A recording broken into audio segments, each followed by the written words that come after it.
absolutely historic, and this was a real team effort, including the plaintiffs and many attorneys, including our lead trial attorneys, who you'll hear from in 1 minute. The important thing to remember here is that this trial team will stick in this litigation and continue to prosecute Monsanto and Bayer until they take responsibility for the damage Roundup is causing. And what we're going to do is have Alva and Alberta give a brief statement. They will not take questions. Then Mr. Miller, co-lead trial counsel, and lead trial counsel Brent Wisner will then give statements and take questions. Thank you. Thank you. I started with, pardon me. I started with,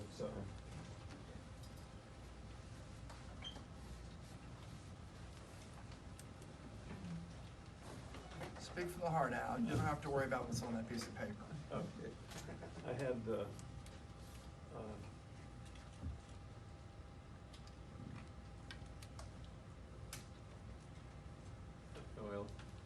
Well, I'm gonna interrupt because Al does wonderful, but Al has still problems. It's called chemo brain, and he's had problems with it. So Al, if you don't mind, you're doing a fabulous job. We're gonna let Alberta say a few words, okay? okay. All right. Well, we wanted to thank the jury. They were absolutely amazing, and to put up with all the testimony that was given on both sides, and they really were paying attention. I was very impressed by them. We wish that Monsanto had warned us ahead of time about the dangers of using Monsanto, and that there was something on the front of their label that said danger may cause cancer. At that point, we could have used Roundup, but we wouldn't have used it. But I'm sure a lot of other people would choose to, and they weren't giving us any choice, because from their ads, we felt that it was incredibly safe to use. We've been fighting cancer for 9 years now, Al longer than me, and it was caused by Roundup. It's changed our lives forever. We can't do the things that we used to be able to do, and we really resent Monsanto for that fact. Thank you, Alberta. And did you, at first, Alberta was told that she would be dying, and then she was told that she had died, and fortunately. It's been a rough road Yeah. for you and Alberta. Let me just, Al, if I could add, I've had the privilege to represent these two for a couple of years.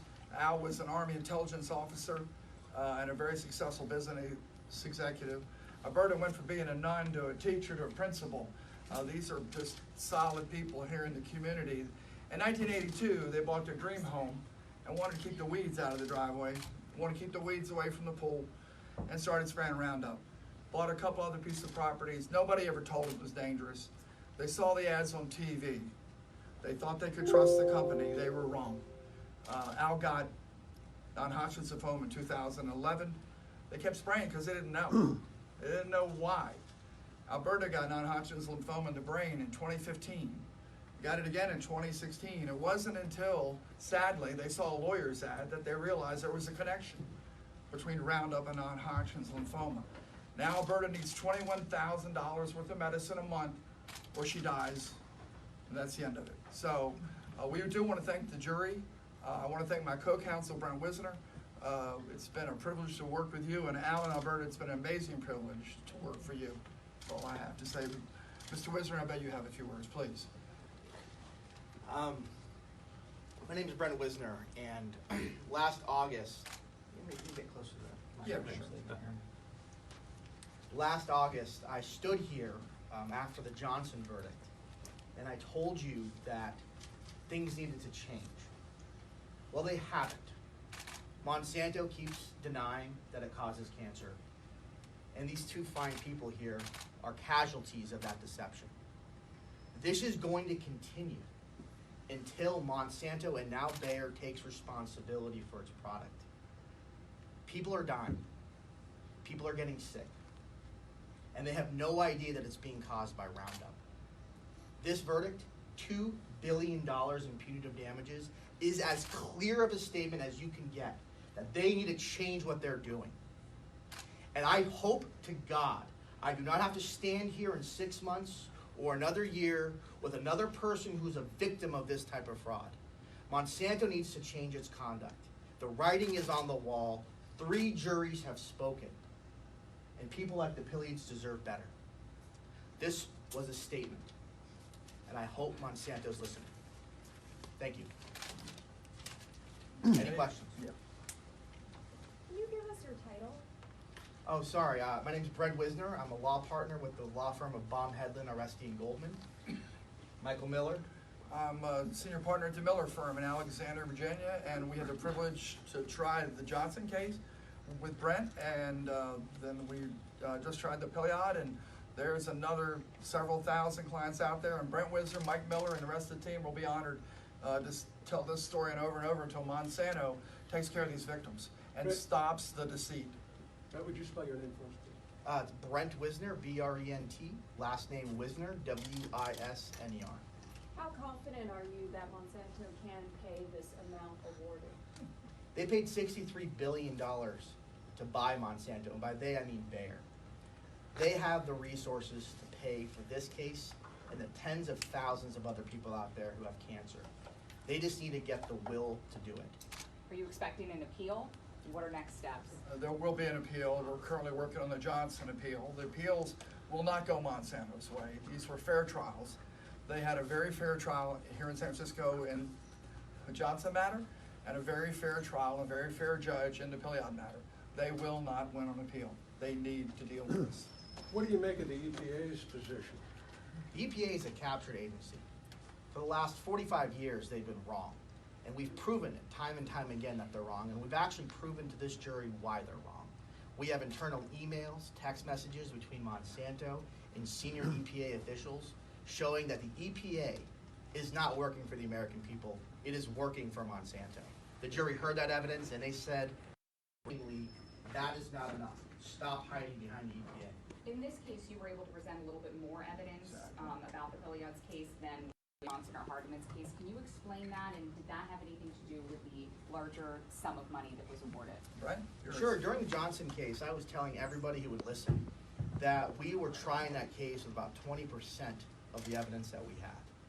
Largely, it was due to the timing of it. The Johnson case had to press the trial very quickly.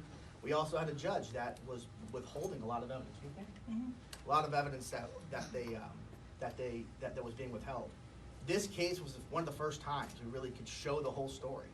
And when we did, the jury saw it for what it was. $2 billion is a statement.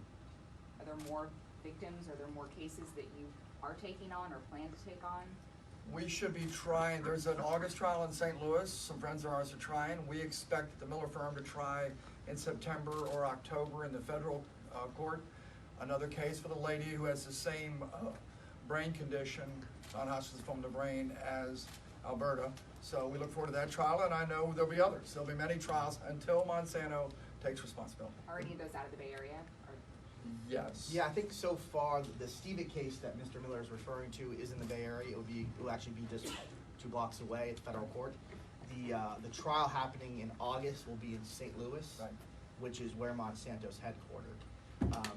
The simple fact is, and I think this is really important to think about here, is we had a unanimous verdict in Johnson, unanimous verdict in Hardeman, and this verdict was essentially unanimous.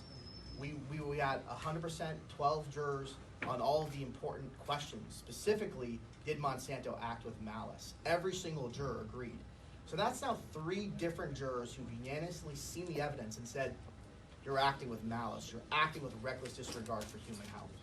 In this case, there was one juror who did not believe that Roundup actually caused Mrs. Pilliod or Mr. Pilliod's cancer, but he did believe that Monsanto acted with punitive conduct, and he did believe that it actually does cause cancer. He just didn't think it caused these two people's cancer.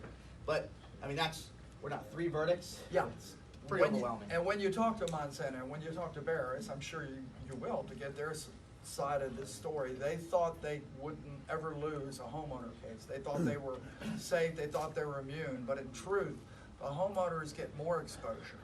Then we proved that in this trial, because homeowners were never warned to wear protective gloves, or to wear a protective suit. They simply, Alberta wore shorts because she saw the man in the TV ad wear shorts. Can you give us a sense of the use, their exposure, how often? They were once a week. They had 4 properties at one time, and about once a week for 9 months of the year, for 28 years before Al's body was riddled with cancer. And can you go back and tell us when you were diagnosed? Sure. Mr. Pilliod and Mrs. Pilliod both began spraying in 1982, and Mr. Pilliod was diagnosed with stage 4 systemic diffuse large B-cell lymphoma throughout his entire body. He had a few months to live at that point, and that was in 2011. 4 years later, Mr. Pilliod survived it. I mean, it's pretty cool. He survived it. He kicked it. It was a miracle. And then 4 years later, Mrs. Pilliod discovered almost a 1-inch by 1-inch size tumor in her brain, also large diffuse B-cell lymphoma. She kicked it. She actually beat the first time. Is being held in check by the drugs. And as soon as she stops taking it, it'll grow. What might it take for the EPA to reverse course on this? You know, it's one of the things that I told the jury, and that is, for 45 years, the EPA has been saying it's safe, that it doesn't cause cancer. And if tomorrow they were to come clean and say, you know what, it does, we made a mistake, they'd have to come to grips with the fact that they have blood on their hands. That for 45 years they've been doing a disservice for the American people. That would fundamentally change the EPA. It would be a reckoning within the agency. And with this current administration, I don't anticipate that happening anytime soon. I think what needs to happen is we need to have a real consensus, both politically as well as from people who've survived cancer and the victims of this misconduct, and there to be a real change from a legislative perspective. I think that would actually cause real change in the EPA. If I could add, though, and you're absolutely right, Brent, but politically, you don't have to even go there, depending on what your party is. The EPA was never told the truth. The original studies that got the drug approved were fraudulently done.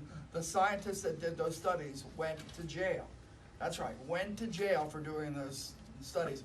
So as Brent Wisner told us during close, the approval was born out of fraud.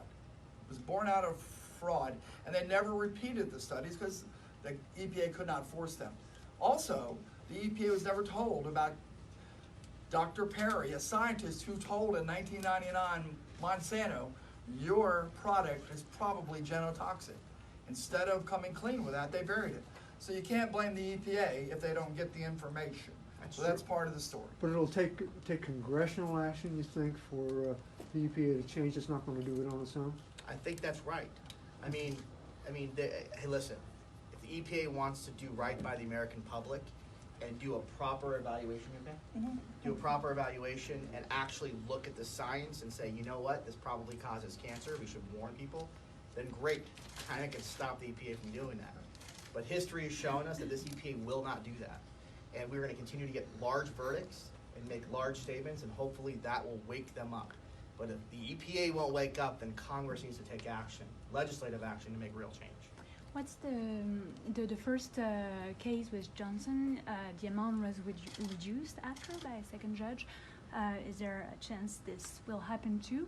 And how much do you think Bayer could go to settlement now that they see that they're losing 3 trials? Why don't you answer that one? Well, great questions. You're right, the Johnson verdict was reduced to $80 million. It's on appeal, and where I believe the judge is in the First Circuit will reinstate the entire verdict, but we'll see, time will tell. This verdict will go through the same appellate process. I get a lot of calls from financial people in Germany And they tell me that Bayer could take up to a $22 billion write-off and pay these claims and not even have to reduce their credit rating.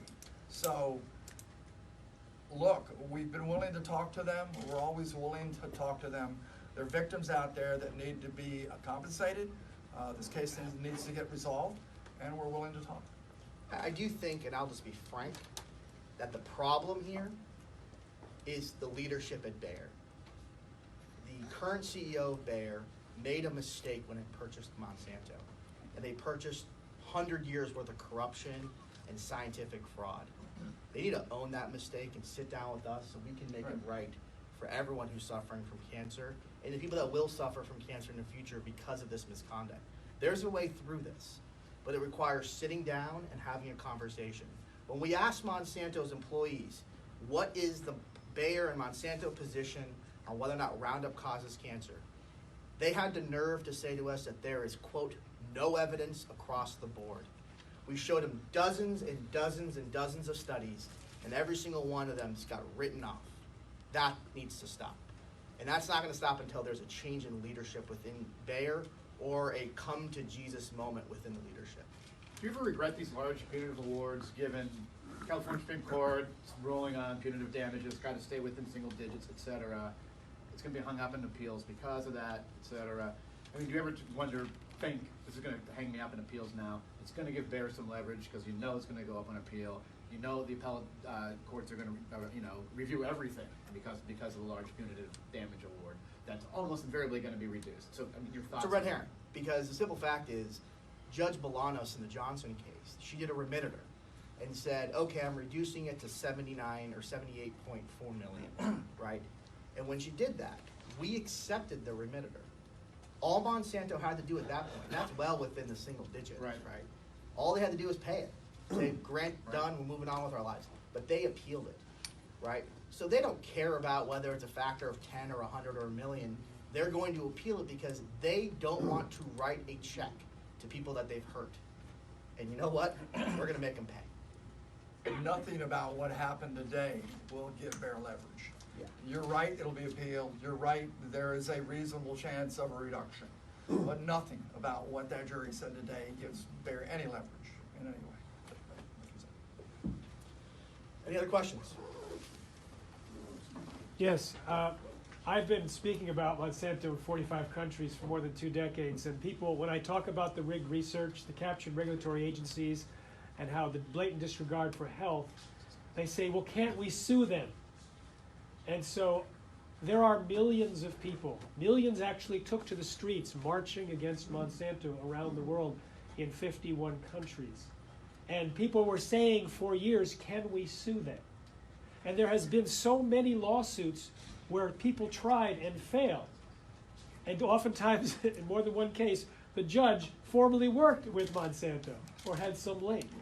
So I want to say on behalf of civilization at this point, what you have done is remarkable. Reading your closing arguments, Brent, was like activist porn. Because it's like, this is what I've been waiting for 20 years. Before you give him too big a head, yes, he's a very good young lawyer. Thank this jury. Thank the American jury system, because gentleman asked about the EPA and what are they going to do or not do to protect us. Look, they're not going to protect us like the jury system will. You get 12 people, honest, impartial people in a room and show them this evidence. This is what's going to happen every time. So thank the American jury system and a daggone good young lawyer for articulating. And to you too. Thank you very amazing, much. and also to the plaintiffs, to the Pilliods. You are heroes, heroes around the world. Thank you for stepping up and doing what you did. So many people are wishing you well right now. I just want to close out by saying, this is not the end, okay? This is not the end of this litigation. This is the beginning. There are tens of thousands of people out there, probably 20, 30, 40,000 people. And I have continuously told Bayer and Monsanto we're coming after them. We are not slowing down. This is the beginning, not the end. And thank you guys. Thank you for very having the much. courage to Thank take on you this very case. much. Okay, come on, Alberta. You've been very patient. She can't stand it this long, guys. Thank you very much. All right.